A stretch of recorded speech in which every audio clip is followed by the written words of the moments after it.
Hi! Welcome to YouTube channel. నేను గోధుమ చపాతీ ఎలా చేయాలో చూపిస్తున్నాను. ఓకే. మీకు తెలుసు గోధుమ చపాతీ ఎలా చేయాలో. బట్ నేను చేస్తున్నాను ఈ టైంలో. ఎలాగో చేస్తున్నాను కదా అనేసి ఒక వీడియో తీసుకున్నాను. ఈ వీడియో మీకు ఇప్పుడు పోస్ట్ చేస్తున్నాను. నా స్టైల్‌లో ఈ స్టైల్‌లో నేను చేస్తున్నాను.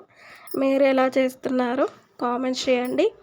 ఇలా మడత చపాతీ అనేది ఇలా ఫోల్డ్ చేసుకుంటూ రోల్ చేసుకోవాలి. ఇలా చేసుకుంటేనే మనకు మడత చపాతీ అనేది ఫోల్డ్‌గా మంచిగా వస్తది. లేయర్‌గా వస్తుంటది. చాలా బాగా అనిపిస్తది తినేటప్పుడు. చాలా పల్చగా ఉంటది.